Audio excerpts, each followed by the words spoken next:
En la hora de la verdad, a través de Radio Red de RCN y con el patrocinio del Banco Popular, llega el editorial de Fernando Londoño.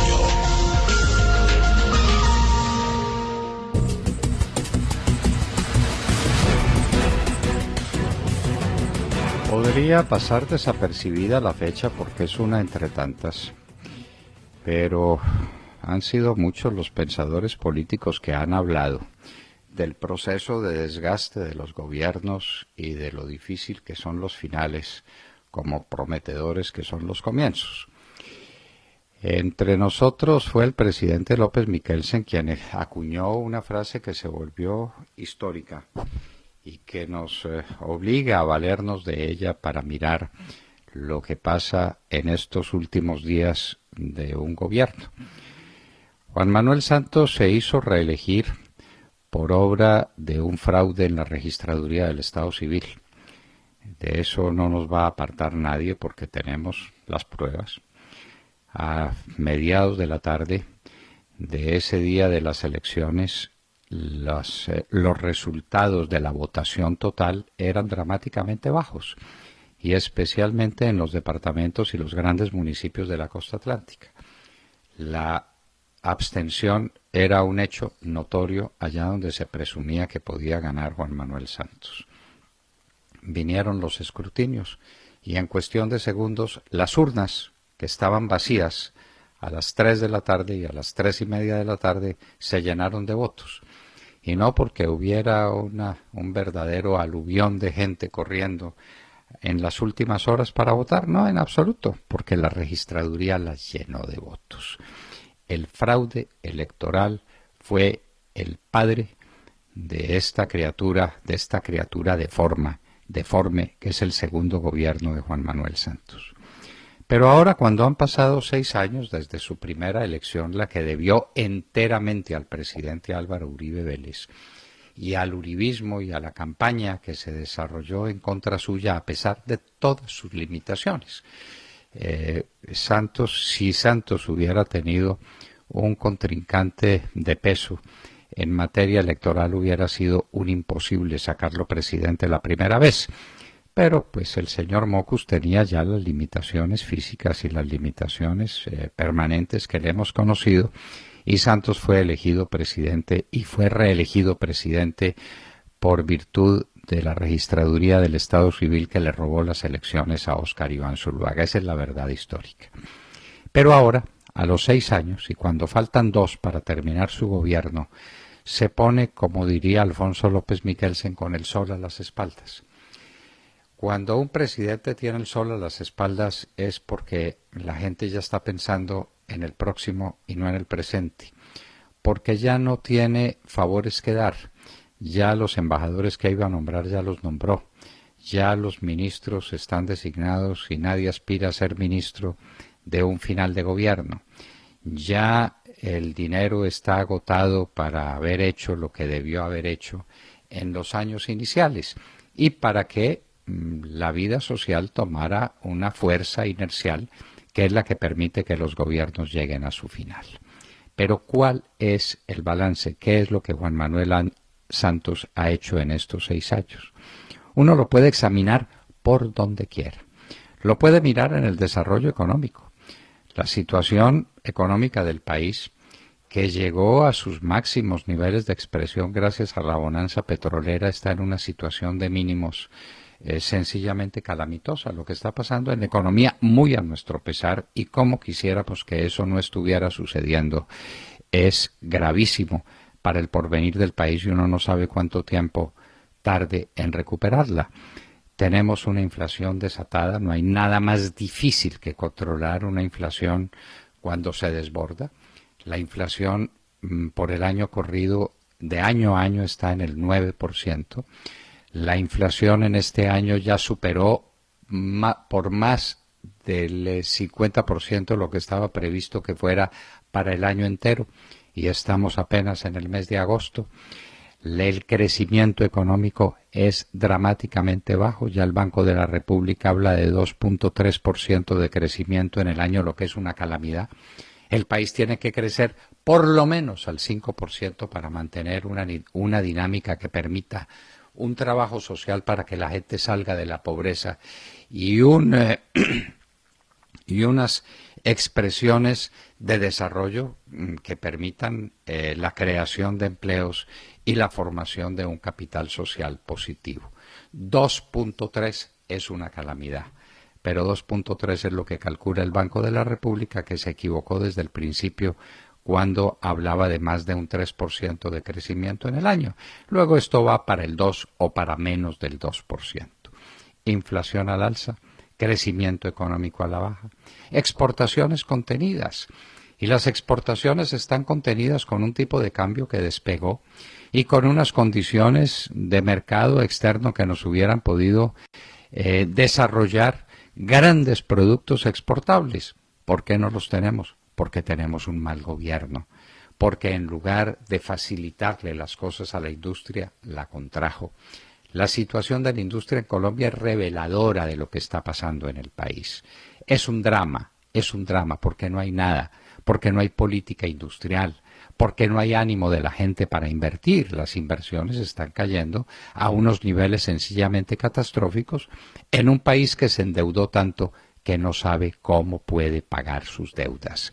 El endeudamiento público de Colombia y el endeudamiento privado de Colombia es sencillamente demoledor.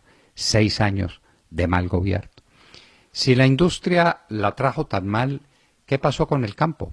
A ver, ¿dónde está el crecimiento de la frontera agrícola? Es que esto no se mide en discursos malos del señor ministro de Agricultura, sino que se mide en hectáreas. ¿Cuántas son las hectáreas incorporadas a la agricultura? En un país que tiene millones de hectáreas por utilizar y que solamente tiene una producción agropecuaria en 5 millones de hectáreas. El presidente Uribe la encontró en 4, la subió a 5 y esa es la gran hazaña de Andrés Felipe Arias y es por eso por lo que está fugitivo de la justicia, por haber aumentado la frontera agrícola en un 20%. Entonces en más de un 20%. Y ahora la gente no quiere trabajar en el campo. Oh misterio, ¿qué es lo que sucede y por qué, presidente? ¿Qué se hizo la gente que necesitaba trabajo y que ya no va a recoger café y que ya no va a la costa atlántica a concurrir a las siembras y a la recolección del algodón? ¿Por qué? ¿Qué es lo que ha sucedido? Porque están raspando coca. Porque lo que tiene este gobierno para mostrar es un crecimiento exponencial en la producción de coca y de cocaína. El gobierno de Álvaro Uribe Vélez dejó las superficie sembrada de coca que estaba en 145.000 hectáreas, la dejó en 40.000 hectáreas. Santos la lleva en 200.000 hectáreas. Y esas 140.000 hectáreas adicionales demandan sembradores, cultivadores, recolectores, raspachines, como los llaman, personas que elaboran la pasta de coca en los primeros laboratorios, personas que cultivan, preparan la cocaína en los laboratorios finales, personas que la llevan a puerto. Y entonces no hay recolectores de café, no hay desarrollo agrícola de ninguna naturaleza y no hay desarrollo agrícola en nada. ¿Dónde están los grandes campos de riego? ¿Dónde están los grandes trabajos, por ejemplo, en la Mojana sucreña, la Mojana que es uno de los lugares más prósperos, más fértiles del mundo por la capa vegetal que tiene? ¿Qué pasó con eso? Nada. ¿Qué ha pasado con la altillanura? Nada. Se intentaron algunos esfuerzos e inmediatamente les cayó encima el gobierno de Santos y el ministro de Agricultura a amenazarlos porque como vienen las FARC y hay que darle gusto a las FARC, en una agricultura de pan coger, quebramos la agricultura de Colombia. Quebrada la industria, quebrada la agricultura, ¿qué es lo que queda entonces? El mundo de los servicios. ¿En qué hemos desarrollado el mundo de los servicios?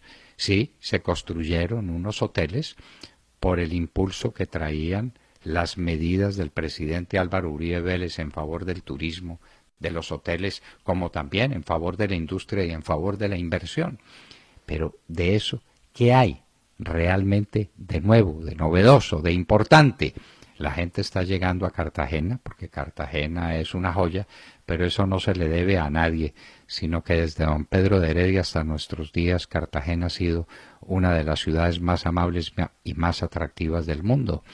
Pero no hay nada, no hay un desarrollo turístico importante, no hay un desarrollo tecnológico significativo. Miren ustedes que lo que se llama conciencias es un verdadero erial, es un campo muerto. Entonces uno se pregunta, ¿qué hay entonces? Diría, bueno, miren ustedes las gigantescas obras de infraestructura.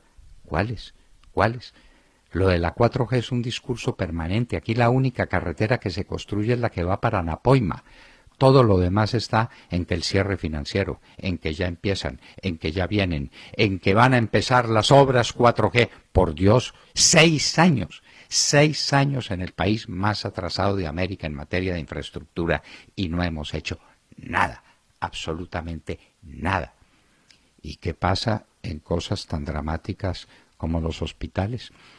Queremos hacer la lista de los hospitales construidos en el gobierno de Santos y los dedos de la mano no funcionan porque no hay un solo hospital creado. El ministro Diego Palacio, que está en la cárcel probablemente por eso, logró modificar y construir más de 130 hospitales en el país. ¿Qué hizo Santos? Nada, destruirlos todos. El problema de la salud en Colombia es un problema dramático. ¿Y dónde están los grandes colegios, los megacolegios de la ministra Gina Parodi? ¿Los queremos ver? ¿Los queremos tocar? ¿Dónde está la gran construcción de infraestructura escolar que permita la jornada única y que los niños no sean lanzados a la calle para que se eduquen, se terminen de educar entre las pandillas y las ollas a las 12 del día? ¿Dónde están? En ninguna parte. No existen ni hospitales, ni colegios, ni carreteras, ni puentes, ni caminos. Las vías veredales son un verdadero desastre en Colombia. Entonces, ni industrias nuevas. ¿Dónde están los grandes desarrollos industriales? Que nos den la dirección y el teléfono, porque no vamos a entrar con el doctor Perfetti en un duelo imbécil de cifras. Simplemente, ¿dónde están los grandes desarrollos industriales del país? En ninguna parte. Es mucha gracia que las industrias hayan sobrevivido, y eso por el tesón, por la fuerza, por el ingenio de nuestros industriales, los más grandes y los más pequeños. El efecto del gobierno de Santos sobre la microempresa y sobre la mini empresa ha sido sencillamente demoledores. 6 años de gobierno de Santos, 6 años de desierto y 6 años de robo. Aquí se perdió la más grande bonanza que tuvo Colombia en toda su historia desde Simón Bolívar, la bonanza petrolera. En cambio, nos dejaron un endeudamiento que no hay cómo lidiarlo y que no habrá cómo pagarlo. 6 años de desastre. El sol se pone en las espaldas. ¿Y ahora qué va a ser de estos 2 últimos años que nos quedan de este gobierno atroz? Esa es la pregunta que nos hacemos todos los colombianos, entre atónitos, disgustados y desesperanzados. Acaban de escuchar el editorial del doctor Fernando Londoño en La Hora de la Verdad en Radio Red a las 7 de la mañana, 27 minutos.